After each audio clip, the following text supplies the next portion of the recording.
Chinese company is also gearing up to release its own powerful ChatGPT competitor. Chatbots are absolutely so hot right now. I don't know who was it. Baidu? It was Baidu, right? Mm-hmm. And so this is one of the many giants of technology in China. China's getting its own equivalent to OpenAI's blockbuster AI chatbot. You know they got to do their own because you probably can't use the other one over there. Rules. Baidu's shares are rising following Bloomberg's report late Sunday evening. There's plenty of appetite among investors for a Chinese ChatGPT alternative. You got to do it quick, too. You just go right away. You get right to it. Yeah. Don't let any time pass because the market is so hot right now that people are desperately searching to create their new habits. Mm-hmm. What are the new things that I'm going to interact with in this? Who will my chatbot be? And you have to get inside that habitual space where people just get used to popping it open. So they got to get there now. It's a frenzy is the terminology being used. Tech companies like Google are desperately trying to catch up to OpenAI.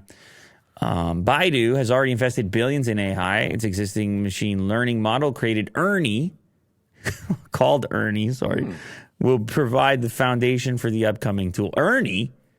Yeah. When I hear Ernie, I can only think about Sesame Street. That's it. Yeah. Bert and Ernie. Ernie and Bert. Very specific name. What are they? They're just dudes? Well, I mean, they're puppets, but one guy's got a whole lot of eyebrow and the other guy's got none. You ever noticed that? They're kind of like opposites. That guy's got tons of eyebrow available. The other guy gets none. One guy got the tall head. The other guy got the short head. The wide head. Yeah. The hairstyles are similar, but when the one guy gets angry, it's so obvious because he got the one eyebrow going on. So Bert is the long-headed guy. You sure about that? Well, yeah. All right. Yeah. Man, it's crazy. That's the type of thing we were into at a certain age group. That's what they gave us to deal with. There was no before TikTok. Yeah.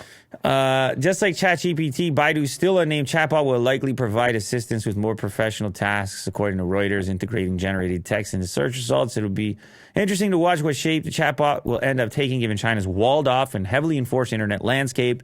Highly unlikely it'll be trained on the same data as OpenAI's ChatGPT was trained on. Yeah, they got to get their own data set, crawl their own thing, and they're gonna. What's weird is when you're trying to censor or you're trying to control. That'll be interesting. These enormous data sets. Yeah. And it's like, how did that sneak in there? Yeah. That's not supposed to be. Somebody track it down. Oh, boy. Find it. Get it out of the database.